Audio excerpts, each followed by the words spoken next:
नमस्कार, आपका बहुत बहुत स्वागत है। आजकल हर व्यक्ति, ख़ास तौर से जो नौकरी पेशा लोग हैं, वह चाहते हैं कि बहुत कम समय में उन्हें अत्यधिक धन प्राप्त हो जाए, वह बहुत जल्दी अमीर बन जाएं।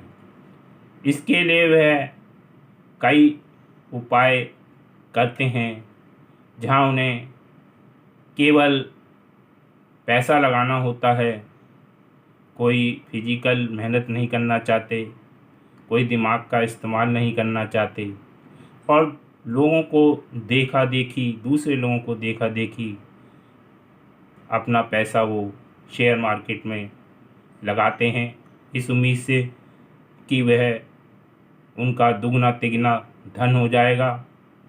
पूरे महीने की सैलरी में जो भी उनकी बचत होती है वो ज़्यादातर शेयर मार्केट में आजकल लगा देते हैं और उसमें से मुश्किल से 5% ही लोग धन कमा पाते हैं। बाकी का सबका धन जो है उड़ जाता है, गोल हो जाता है।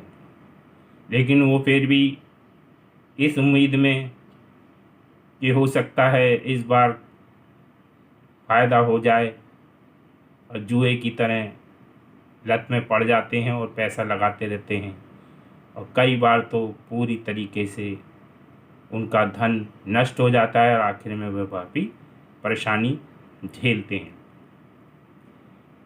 तो हमारे ज्योतिष शास्त्र में सभी समस्याओं के बारे में हमारे ऋषि मुनियों ने लिखा है। उसमें जुआ, शेयर मार्केट, सट्टा वगैरह से धन कहाँ से आता है, कैसे देखें और आपको वो धन मिलेगा भी या नहीं, ये सब हमारा ज्योतिष शास्त्र बहुत पहले ही कुंडली के माध्यम से हमें बता देता है। अगर आप भी थोड़ा सा अपनी कुंडली को चेक करने के बाद शेयर मार्केट में पैसा लगाएं या आपको लगाना है या नहीं, ये आप कुंडली से देख के पता कर सकते हैं। तो आज मैं इसी बारे में आपको थोड़ा सा बताऊंगा, जिससे कि आप अपनी कुंडली देख के यह निर्णय ले पाएँ कि हमें पैसा लगाना चाहिए या नहीं लगाना चाहिए। देखिए, कुंडली में अगर आप थोड़ा सा भी ज्योतिष जानते हैं तो 12 भाव होते हैं। उसमें से पहला तो लगन है, जो आपका दर्शाता है, आपके शास्त्र को आपको दर्शाता है। उसके अलावा धन भाव जो होते हैं, जिनसे धन की प्राप्ति होती है, वो द्वितीय भाव होता है। 11वां भाव जिससे लाभ होगा। पंचम और नवम लक्ष्मी त्रिकोण कहलाते हैं, यानी कि इनसे भी लक्ष्मी का आगमन होता है। तो इन 4 जो मेन धन के भाव हैं, उसमें से शेयर, सट्टा, लॉटरी, इनसे जो धन प्राप्त होता है उसको हम पंचम भाव से देखते हैं। अब पंचम भाव से ही क्यों देखते हैं? क्योंकि पंचम भाव बुद्धि को भी दर्शाता है। यानी कि अगर आपका पंचम भाव मजबूत है तो यानी कि आपकी बुद्धि काम करेगी, और जब बुद्धि काम करेगी तब आप इन माध्यमों से पैसा अच्छी तरीके से प्राप्त कर सकते हैं।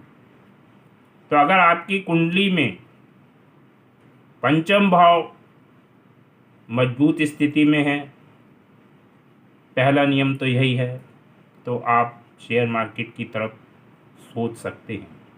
अभी मैं केवल सोचने के लिए ही कह रहा हूँ, अभी आप तुरंत तैयार ना हो जाएं पैसे लेके।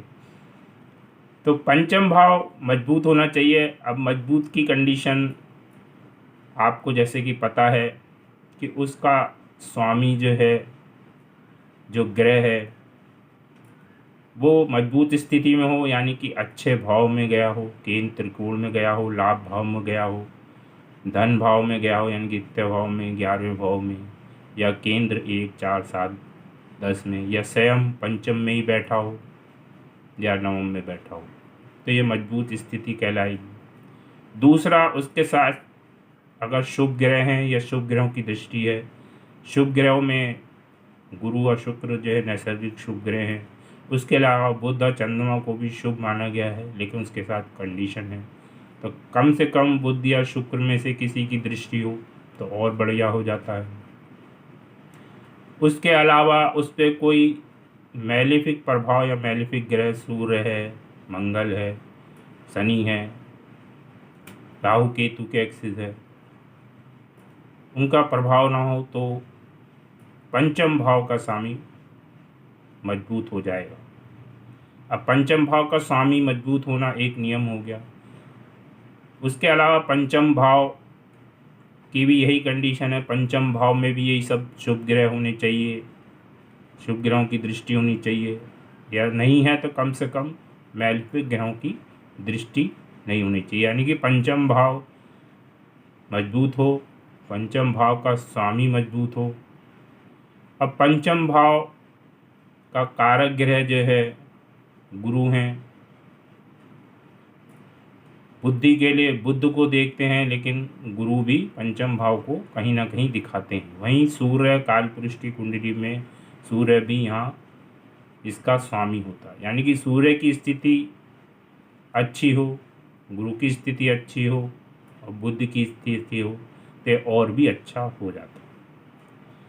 पंचम भाव मैंने कहा बुद्धि है, यानी कि बुद्धि का भाव मजबूत हो गया तो बुद्धि मतलब आपकी अच्छी होगी, लेकिन साथ साथ बुद्धि का कारक ग्रह बुध का मजबूत होना भी बहुत ज़रूरी है, क्योंकि बुध ही बुद्धि देता है। तो बिना बुद्धि का इस्तेमाल करें अगर आप पैसा ऐसी शेयर मार्केट में किसी की देखा दाखी लगा देंगे तो तुक्के वाली बात होगी, फ़ायदा हो भी सकता है या नुकसान हो भी सकता है। इसके अलावा आपको चंद्रमा मन का कारक ग्रह है, मन से ही सारा कार्य संपन्न होता है। हमारे ऋषि मुनियों ने तो चंद्रमा को बहुत ही इम्पोर्टेंस दी है, उसी के हिसाब से राशियां डिसाइड होती हैं, लोग राशिफल बताते रहते हैं। यानी कि चंद्रमा आपका अच्छा होना चाहिए, क्योंकि मन से ही आप किसी चीज़ में पैसा लगाएंगे या मन करेगा आपका इसमें लगा दूँ उसको लगा दूँ। अगर चंद्रमा आपका अच्छा है, उच्च का है, वृषभ राशि में है या अच्छे अपने भाव में बैठा है और पक्ष बली है, तो आप में धैर्य होगा, क्योंकि इस कार्य में शेयर मार्केट में धैर्य बहुत ज़रूरी है। अगर आपके अंदर पेशेंस नहीं है, चंद्रमा आपका खराब है, तो अगर पंचम भाव भी अच्छा है, बुद्धि भी अच्छी है, तब भी आप बहुत जल्द ही डिप्रेस हो जाएंगे, या तो पैसा जल्द फ़ायदा होते वक्त निकाल लेंगे, या जहाँ निकालना होगा वहाँ इंतजार करते रहेंगे। यानी कि मन आपका स्थिर नहीं है। तो चंद्रमा का मजबूत होना, बुध जो बुद्धि का कारक है उसका मजबूत होना, और साथ ही पंचम भाव और पंचम भाव का स्वामी, और अगर सूर्य भी, क्योंकि सूर्य कालपुरुष में पंचम भाव का स्वामी है, तो आपको इसमें बहुत फ़ायदा होगा। आप निश्चित ही इसमें बहुत सफलता प्राप्त करेंगे। अगर इसमें से कम पंचम भाव भी मजबूत हुआ और पंचम भाव का तब भी आप कुछ ना कुछ पैसा इससे अवश्य कमा पाएंगे। इसके अलावा अगर आप मिलेनियर बिलियनियर डॉलर में पैसा इससे कमाना चाहते हैं, तो उसके लिए एक ही ग्रह है जो आप सभी जानते हैं, वो है राहु। राहु जो है अनऑर्थोडॉक्स है, लिमिट से बाहर जाके काम करता है। अगर उसका संबंध पंचम भाव से हुआ और उसका फेवरेबल लगन हुआ, जैसे कि शनि का, शुक्र का, बुध का, वहाँ पर वो मजबूत स्थिति में हुआ, तीसरे भाव में है, छठे भाव में है, पंचम में है, नवम में है, तो राहु की महादशा या अंतरदशा में आप शेयर मार्केट में जा सकते हैं और उससे अत्यधिक धन कमा सकते हैं। यानी कि अगर राहु चाहेगा तो आपको निश्चित ही बहुत कम समय में आपको अमीर बना सकता है, लेकिन राहु आपकी कुंडली में कैसी स्थिति में है और आपके लगन का मित्र ग्रह है या नहीं, इस पे बहुत कुछ डिपेंड करेगा। इसके अलावा अगर राहु नहीं भी है तो आप पंचम भाव को देखिए, पंचम भाव के स्वामी को देखिए, चंद्रमा को जरूर देखिएगा और बुध को अवश्य देखिए। अगर ये आपकी कुंडली में 100 भी हैं तो आप जा सकते हैं, तो आपको ज़्यादा फ़ायदा तो नहीं होगा, लेकिन हाँ फ़ायदा होगा। लेकिन अगर ये सभी खराब हैं, इसमें से कम बुध, चंद्रमा और पंचम भाव में से अगर 2 भी खराब हैं और 2 100 हैं, तो आप पैसा मत लगाइएगा, मनी वेस्टेज हो जाएगी, या फिर वैसे ही पड़ा रहेगा, जितना है उतना ही लमसम रहेगा। तो आज के वीडियो में अगर आपको ये वीडियो पसंद आया हो तो प्लीज़ इस वीडियो को लाइक कीजिएगा, मेरे चैनल को सब्सक्राइब कीजिएगा और वीडियो को शेयर भी अवश्य कर दीजिएगा, और अवश्य ही अपनी कुंडली को देखने के बाद ही शेयर मार्केट में पैसा लगाइएगा। ऐसी मैं कामना करता हूँ। नमस्कार।